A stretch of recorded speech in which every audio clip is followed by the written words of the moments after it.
Hi guys, welcome back to my YouTube channel. Dennis Duke Uganda is my name. If you're new here, please subscribe. I promised you I won't be the only one talking on this channel, but I'll be featuring a couple of other people doing different enterprises, but that only in agriculture. Today we're going to talk about goat farming, and one person, well, he's not very old, that has been doing amazing work when it comes to goat farming is just seated right beside me. Thank you for having us tonight. Thank How are you, very mister? much. I'm very okay. How is the farming business going on? The farming business is having some challenges, but at least I'm seeing that everyone should come to board and start farming. I'm glad you've given us an opportunity to speak with you tonight and to also, address our viewers on a couple of questions that they've been, yearning to get answers from. So, ladies and gentlemen, we are going to have this chip chat for a couple of minutes, but in this chip chat, we're going to understand a couple of questions. What does it take for one to start? What is the cost of starting up a goat farm? How should one build the pen, among many other things? And therefore, do not go away.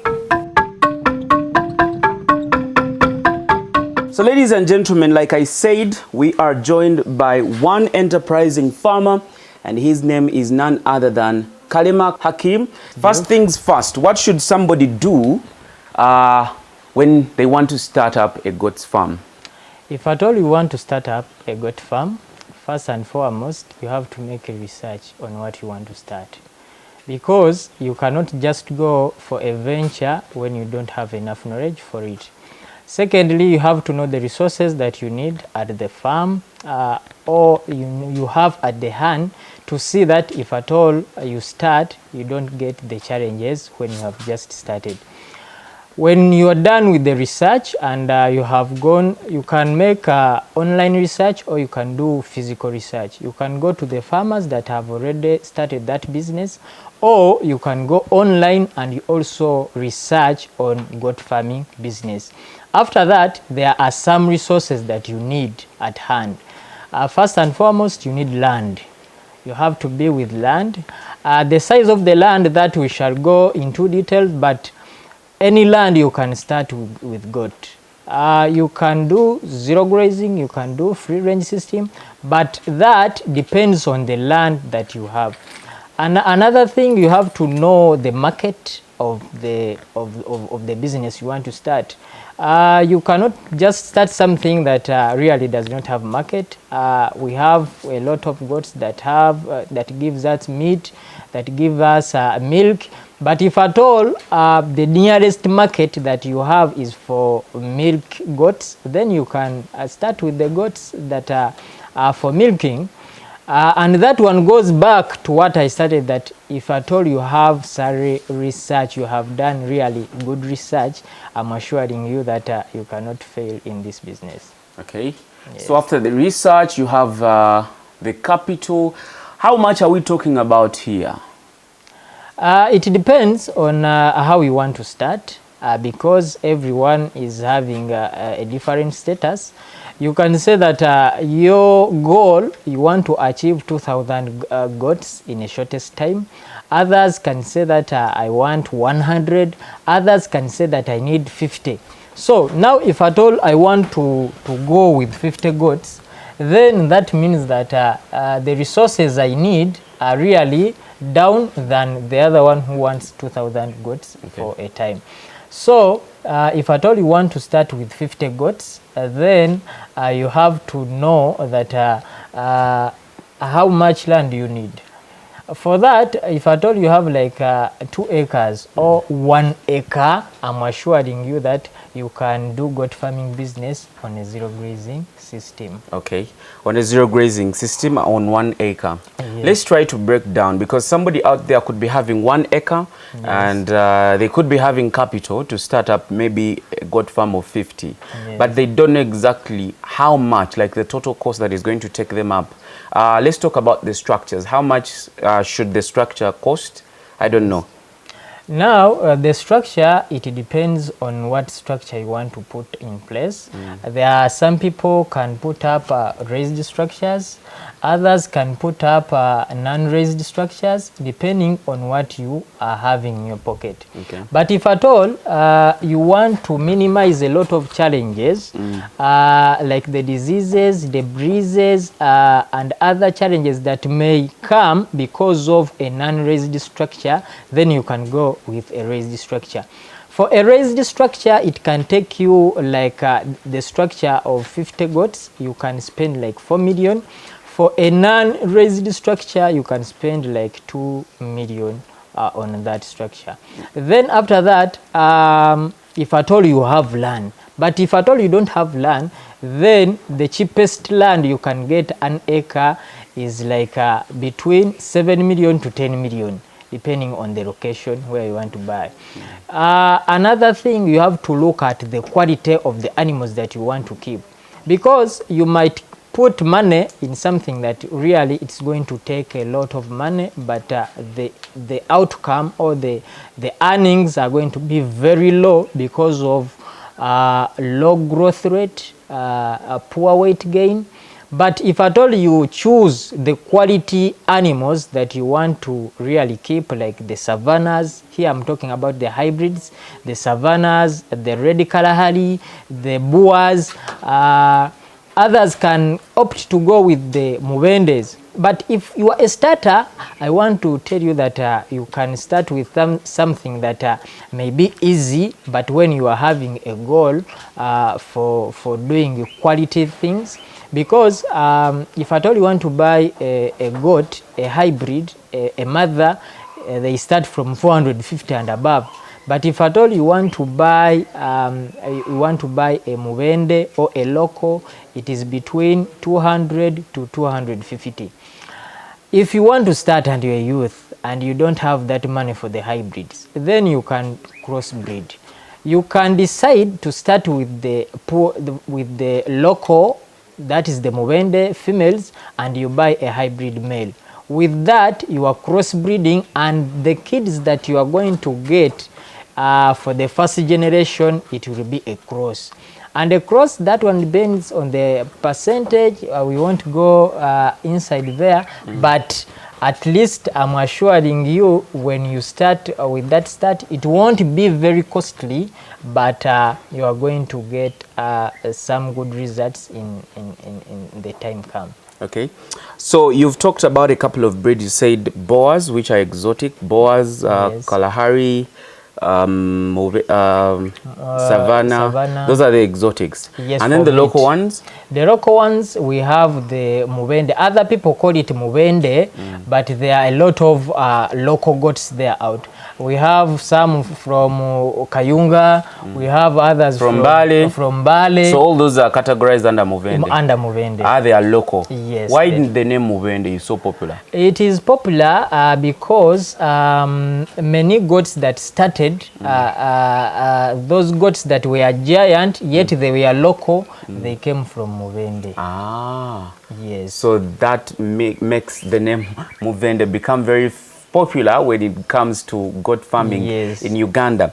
Let's talk about which breed specifically should somebody rear. Is it because, well, if I can't get the boas, let me resort to muvende? Which one do you advise? Because we are looking at farming as a business, not just farming, oh, let me have a goat or something at home. No, we want somebody to set up their farm as a business, something that they expect to get returns within a specified period of time. Yes. Thank you very much. Of course, all goat breeds are good, but there is what we call that this breed is best. Okay. Best according to what? Of course, it is best according to the growth rate. It's best according to the weight gain.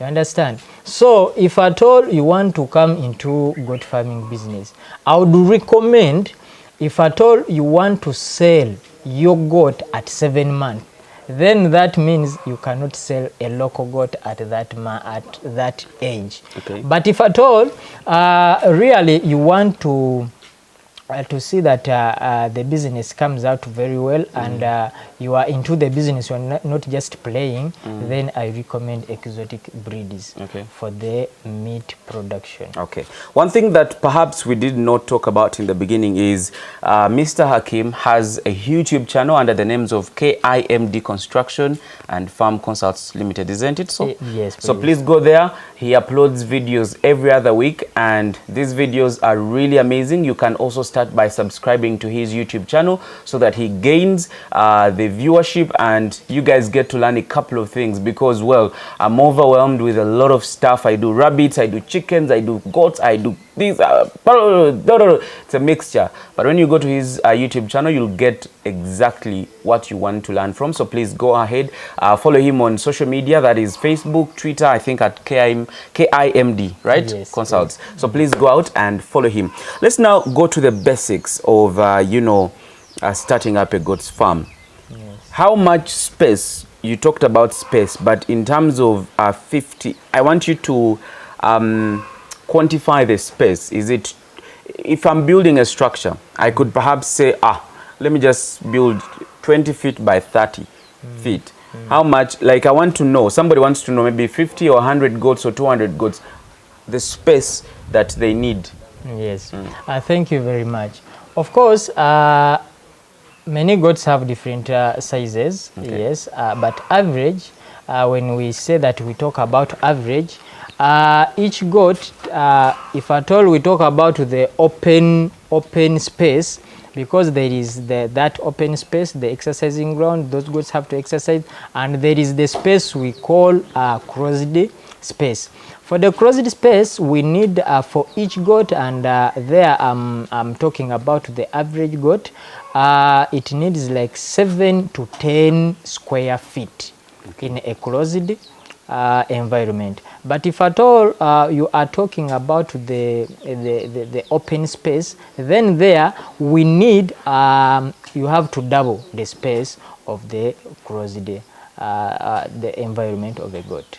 By closed, you mean like in a structure? Yes, in a structure. And then open? Open, I mean the exercising ground. How important is that exercising ground? I mean, I've had a lot of people talk about the exercising ground, but I haven't gotten an opportunity to ask why the exercising ground is very important when it comes to goat farming. The exercising ground has a lot of importance, and one that I would recommend why everyone needs an exercising ground is these goats, when they're in the structure, they come to the structure just to go away from the harsh environment. Let's say a lot of sunshine, rainfall, or wind. But if at all, even goats can sleep on a bare land if at all there is no structures, because they need a lot of aeration, and the structure limits them.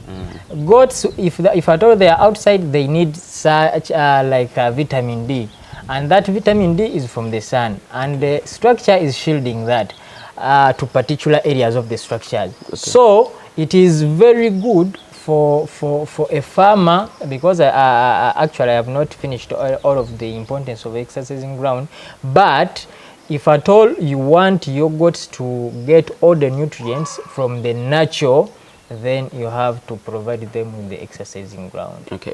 And that exercising ground must be having some specifications. You don't allow any green matter in the exercising ground. Why not allow the green matter? Because that green matter can attempt a goat to eat. If it eats and it's where it puts its droppings, that means that that green matter is already contaminated. Okay. If at all that goat eats, then it's going to be infected. So that's why we say that you have to make sure that there is no any green matter. And you have to sweep it regularly, not every day, but at least you have to keep it a routine. Yes. Yes. Okay. Something that we also didn't talk about in the beginning is we have a lot of ventures in the country. There are people who are involved in chicken farming. There is me who is into rabbit farming. There is another that is in goats, or rather cow or sheep. There is another that is in fish farming. Why exactly did you choose goat farming? I have passion of goats. Okay. That is the first and foremost. I love goats. And when I was still young, of course, at home, that is the venture that we are having. Okay. And I grew up, actually, we had many ventures, even the birds, the cows. But for me, I got pressure in goat farming. So I decided to put it on another level of commercialization. We were having a chat a couple of minutes back, and you said you have roughly around 3 farms that you run, right? Yes. Somebody would be wondering, when did you start? I started goat farming business in 2015. Okay. 2015 is when I started to do real commercial goat farming. Okay. And Kimdi Farms Uganda, we have 3 sections, and the first section is in Mubende, another section is in Mbarara, another section is the demonstration farm where we are in Bugema, right, along Gaza Road. Okay. Perfect. I hope now you know where he is actually found and when his journey started. When he says he started in 2015, that makes him have an experience of about 7 years, right? Yes. So dealing with a person of an experience of 7 years is something really commendable that I do advise you to take on, at least from him. So let's talk about how long does it take a goat to grow before it actually gives birth? To reach the maturity age. Exactly. For the, of course, I told you that you have different breeds. When we come to our exotic breeds, that is Muvende, no, that is Savannah, Lua, and Red, they mature and you can give them the male at 7 months. Okay. But at 5 months, you can even eat that goat. It is ready for slaughtering. And then the local ones? The local ones, it can go up to 1.5 years. Ah, that's before it actually gives you a child. Yes. And what about maturity in terms of eating the meat? In terms of the eating the meat, to gain, if at all you want something that is having some good weight, then it can take you to a year. Ah, yes. So meaning at the end of the day, somebody that is rearing exotic breeds is far much better than somebody rearing local breeds. Is that what you're trying to say? Yes, I can say that the one that is raised grazing or keeping exotic is much 3 times than that one that is rearing local breeds. Okay. Yes. Let's talk about what these goats eat. What do they eat? Just any grass found on the garden? Goats eat grass. But we specify the grasses. Of course, there are some grasses that have a lot of nutrients than others. Now, if at all you want to do commercialization, then you have to know the specific grasses that really your goats need. To see that you hit your target that you want. First of all, you need to know the grasses, and there are a lot of grasses outside there. But you have to look for the grasses that are rich in proteins, are rich in carbohydrates, such that your goat have energy, your goat put on the weight very much or very fast. Now, some I'm going to tell you like some of the grasses that you need. You need Chloris Guyana. Chloris Guyana is very good for grazing openly. You can let your animals and go there and graze. And if at all you want to make hay, then it is very perfect for hay. Even people of rabbits use it. You have to if at all you need sugars for the energy for your animals, you have to put sugar napier, as you can see, or you can use what we call sugar graze or the millet, if at all you know it. Oh, millet, you can grow millet. Yes, and you make silage out of it. Or you can grow maize, maize, and you make silage out of it. If at all you need proteins. Wait, if I don't make silage out of the maize, it can't eat, it can't get the nutrients. Always, at the time we cut that maize, it is at the milk stage. And at that milk stage, if at all you don't make silage, then you are going to lose the whole stock of that plant. because the goat, when you just bring it there, they will just eat the leaves, and they leave that stem, and then you have made a loss. But if at all you want that maize to be consumed thoroughly well, then you have to chop it. Okay. You can chop it with our machines that we use to chop, or you can use the panga and you chop it into small particles and you give to your animals. They will eat it. Okay. And they will really gain the nutrients out of the maize. Okay. Another thing, you have to plant alfalfa. Alfalfa is good for protein and is good for the milking goats, lactating goats. It is good for the pregnant mothers as a supplement to them, and it is good for these animals, the kids that want to start eating.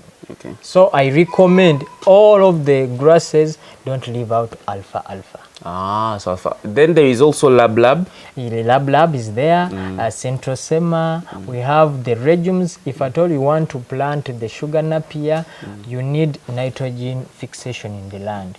So you have to come up with the legumes to plant the legumes. The legumes, we have the mukuna.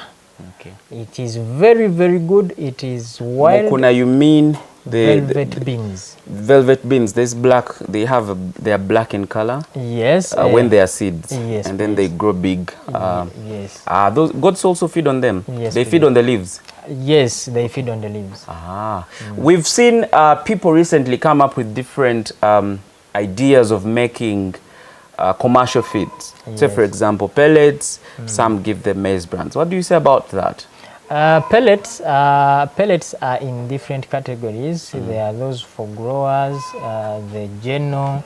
So if at all, you have to know what they use to make those pellets and which nutrients they are in the pellets, because you can give the goats and you end up when you are getting bloat, and the goats will bloat and they die. So you have to know, and you have to know the weight of the goats and how much of the pellets you have to give it, not just come and you give them. Okay. So for the kids, if at all they want to start feeding, you can give them little and they start from there, but of a general pellets, not the growers for the rabbits, because many people think that the rabbits are the only animals that you have to give pellets.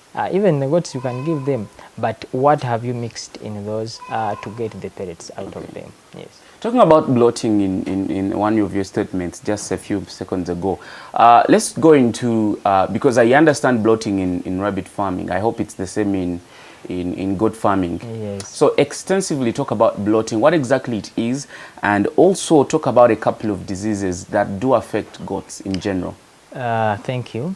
Bloating, it is a disease that can attack a goat and dies in a second.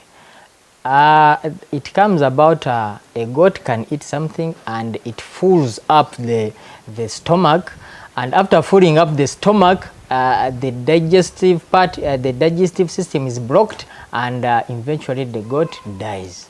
That one, usually it's brought about very many things, but some of them, it is eating a poisonous plant or feeding on something that is undigestible.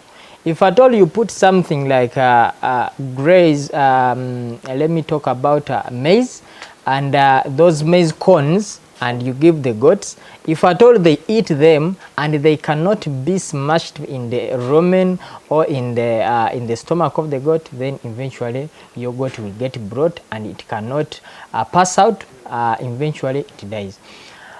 The diseases I can talk about that really are affecting us, we have the bacterial diseases and the viral diseases. Okay. The viral diseases are very many, but what affects us very much here in Uganda, we have the PPR.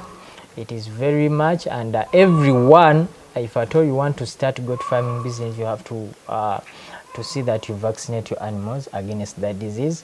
We have the off. The off, of course, can disturb if at all you have a very big herd.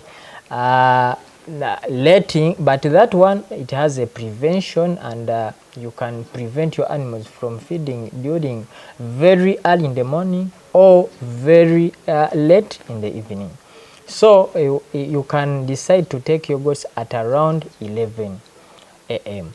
Another disease, and that disease usually affects the kids. Those are the clostridial diseases.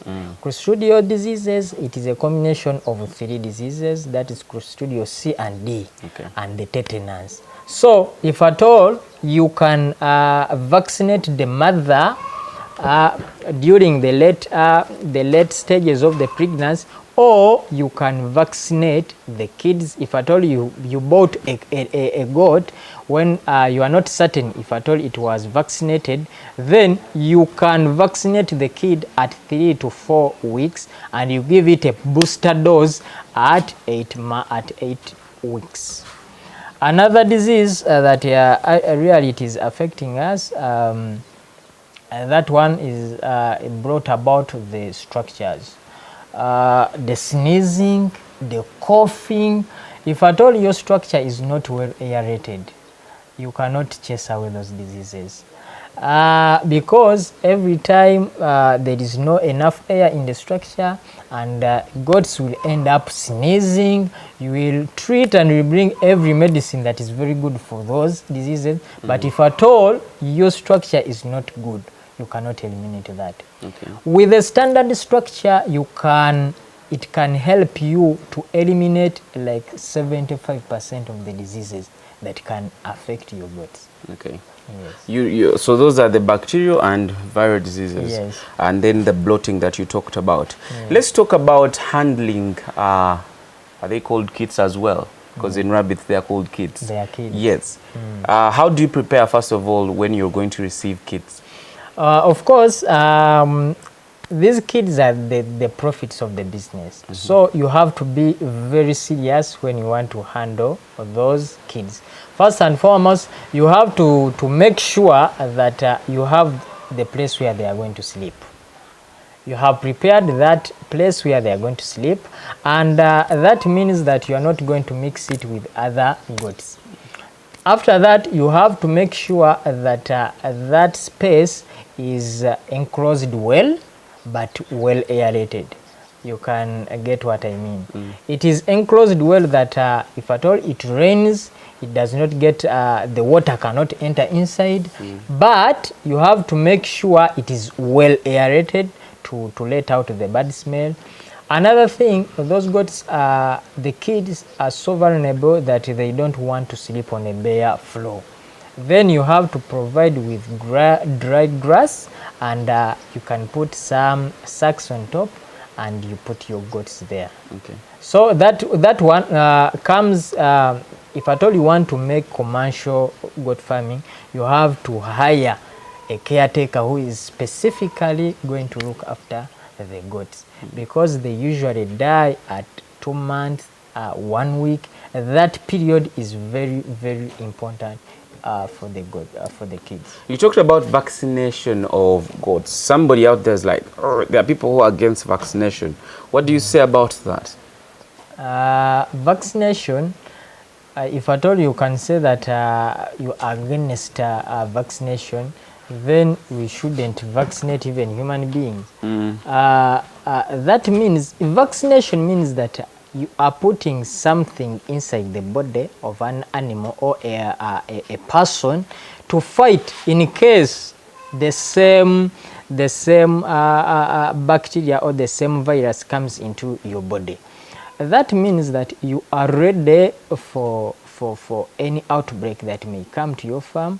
For the people that are having less than 10 goats, those ones they can be reluctant. But if at all you are really putting your farm on a standard and a commercial, then you have to vaccinate. That is a must. You have to vaccinate, because the outbreaks, even the people that come to your farm, you don't know where they have passed such things, and you end up losing the animals because of those viral diseases I've talked about. The PPR.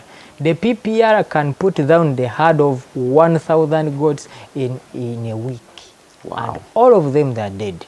So If at all you don't want to see that surprise and you get disgusted of the business, then you have to do what you are supposed to do. Something that you also mentioned in the beginning about raised structures and ground structures.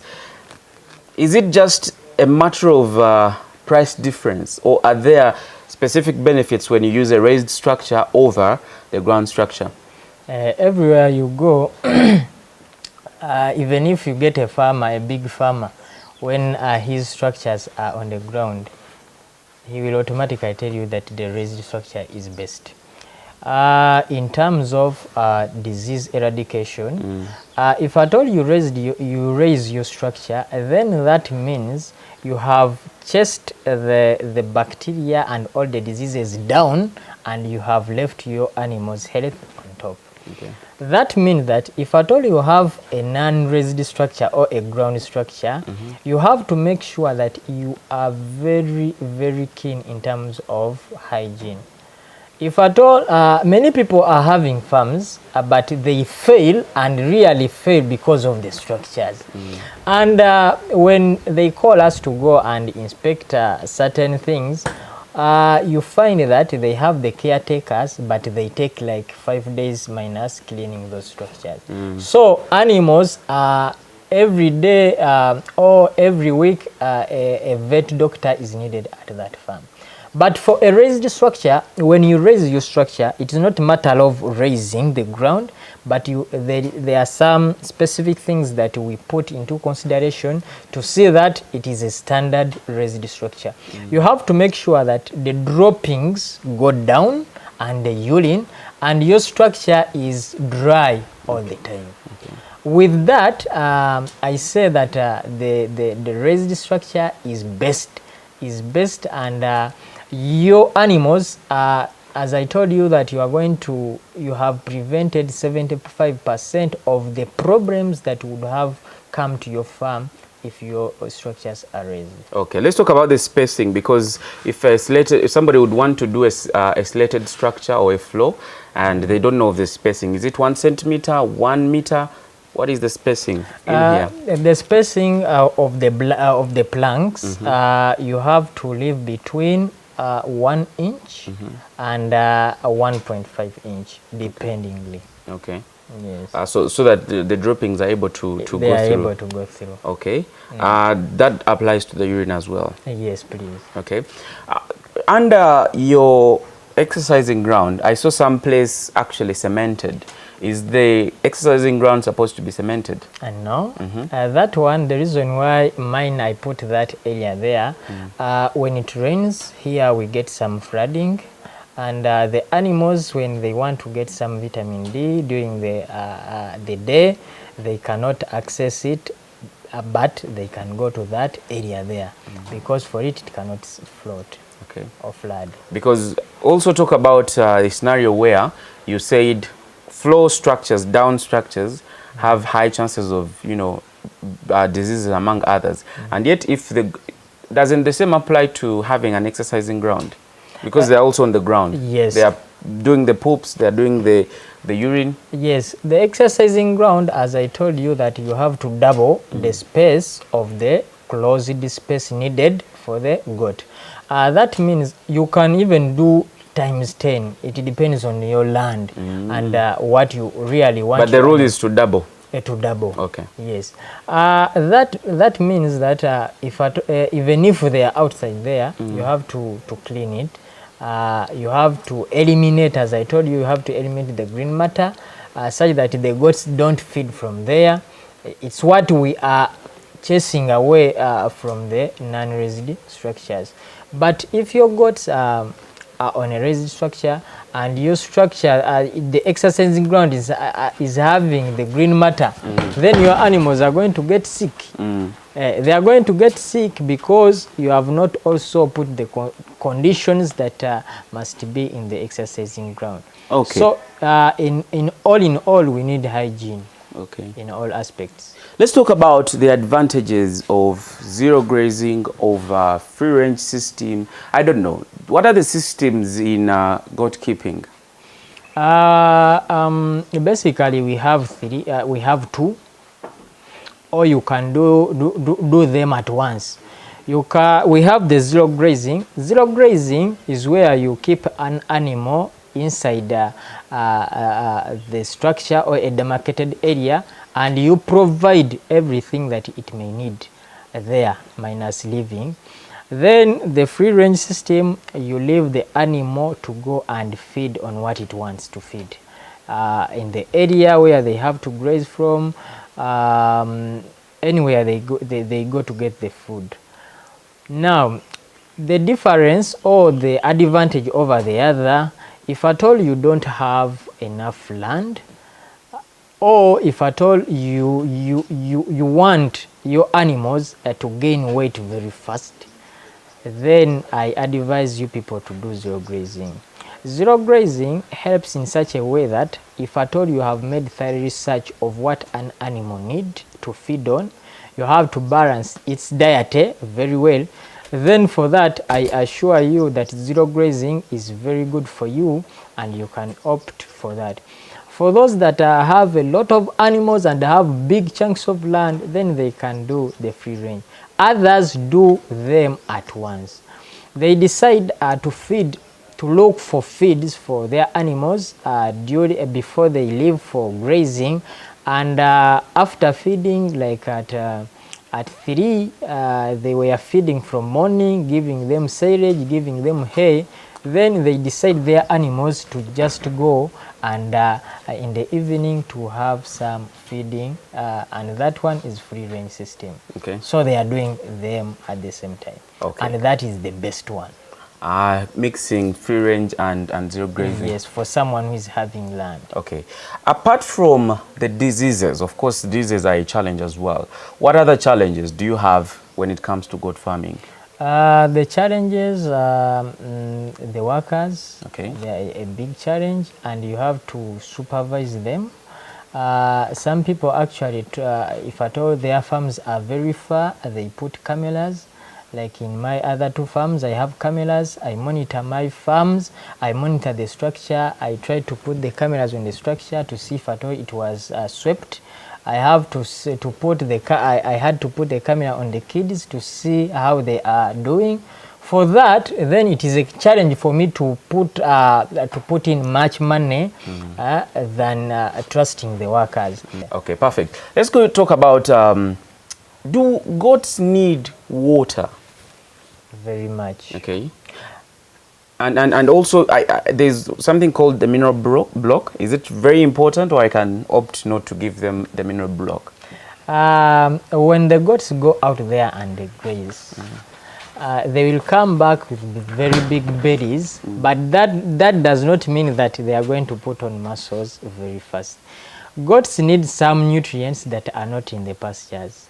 Goats need vitamins, they need a lot of minerals, phosphorus and potassium, and all of those nutrients are found in the mineral block. Okay. And that, even if another thing is water, like human beings, we need water. Even the goat needs a lot of water. A goat, if at all it does not take well, then it might take between 3 liters a day to 5. Yes, then that one, you know that your goats really are doing well, and they have to take water. One of the things that if at all your goats are not taking water, the trick I can give you, you provide them with the mineral block. Okay. After linking, they are going to automatically drink that water, and you have to make sure that the mineral block is very near to the drinking troughs. When they are done linking, they are going to drink water, and eventually you are going to see goats performing very well. Okay, let's talk about how do I know that my goat is ready for breeding, and how do I breed my goat? Do I just, leave it to loiter with the males? First of all, a female goat shows the sign that I'm ready. Those signs are going on heat. Going on heat, there is certain fluids that they start bringing. But as I told you, the exotic really grow very fast. at 5 months they are grown, and at 5 months they can even come on heat. Okay. But if at all they come on heat at that age, you are not supposed to give them a male, because their body is not well. If at all you see a goat, really the size, even if a layman, even if you don't know goat farming, you can see that this size won't be able to push the baby. So if at all you give it a male at that age, many of them get difficulty when they are producing, or they miscarriage, and they will miscarriage. Okay. So if at all the good time that you can give your goat, that is at 7 months and above. Okay. For the So even if it doesn't show signs of, for example, in rabbit farming, for us, we don't wait for them to be on heat or something.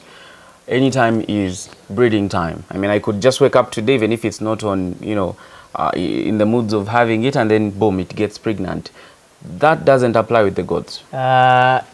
No, it applies at some extent, but for the goats, you know, a male has a smell. That smell, it usually urinates on their forehead, and it smells. So that smelling, it induces some hormones in the female goat and comes on heat. So if at all you bring in a male and those goats are 7, even if they're at 6, that's the reason why we separate those males, is because a male, when he's inside, it is going to induce, and all the females, many females will come on heat, and it just mates. So if at all you want to be ordered, you can separate those males aside and the female. And the time of breeding, and you know that this stock is ready for breeding, you can bring in a male. Anytime. In 1 week, every goat will come on heat, and they will start serving them. Okay, and how do I make sure that they are all pregnant? First of all, a goat, when it comes on heat, it takes 21 days to come back on heat. One sign that your goat really conceived or it is pregnant, in the first month, if at all it does not come back on heat, then that shows that it has really become pregnant. Okay. Yes. If at all some factors are kept constant, the factors of feeding, because if at all you are not feeding well your goats, it may not come back until for like 3 months. But if at all your feeding is constant, and really they are feeding the way they were feeding before you introduce the male, then if at all they don't come back on heat for that 1 month, then that is one of the signs that your goats are pregnant. Okay. In rabbit farming, we do what we call palpating, where we touch the belly to feel the kids. Does it apply with goats as well? That one comes when the pregnancy is at 3 months. Okay. That's when you can feel. Any other signs in terms of increase in weight, increase in body weight or size? For the first timers, for them, they will increase the belly. It will start coming, and you start seeing that really it is pregnant. For the goats that are produced more than once, you can see them when the belly is also increasing. But for the breasts, they will start increasing at 3 months to 4. Okay. There. So a goat takes about 5 months to give birth, right? Yes, 150 days. Wow! In just 150 days, you have a new member added onto the farm. So let's as we wind up, let's talk about something that usually many people out there have questions for. Is there a market for goats? And if so, where is the market? It is a very good question. But first of all, what I can tell you, that market for goats is crazy. Why? That every religion consumes goats. Some don't consume the pork, you see, but for the meat of goat, every religion consumes it. every age or every age of a person consumes it. And if at all you go to rituals that people need goats. So the goats, first of all, we have two types of market. We have for the breeders and the slaughters. Those people who want to slaughter and those people who want to breed. If at all you want to capture all the market, then you have to be with quality animals. In this I mean that you have to make sure that if someone there needs a goat for breeding, you can serve them. If someone there needs a goat for slaughtering, you can as well serve them. But the market is everywhere. Even if you say that you are selling your goat, I usually visit abattoirs of Karere and meat packers, but on Sunday there are no attracts for goats. And the goats, they usually say that they are gold because they are not there. So for that, if at all you look at the local market, we have not even reached the half of the demand. Yes. So you're trying to say that the business is full of profits. Yes. And so somebody should actually join like yesterday. Yes. Okay. You've heard it from the horse's mouth. I don't need to dilute all the information that we've shared in this particular video. Ladies and gentlemen, we do come to the end of this session. My name is Dennis Duke Uganda. I've been chatting with the CEO of KI or KIMD, farms. They do also construction of goat pens, rabbit houses. What else do you do? The cattle. Cattle feed and the poultry as well. So please hit them up or do ask any questions on these numbers on the screen, and I'll be more than glad to lead them to you. Even the pastures. Even the pastures, they do the planting of the pastures. Yes. Exactly. So they can as well design your farm. If you're interested in in farm designs, please do reach us up, and we shall be doing that for you, ladies and gentlemen. Until then, it's a goodbye. We love you so much. God bless you.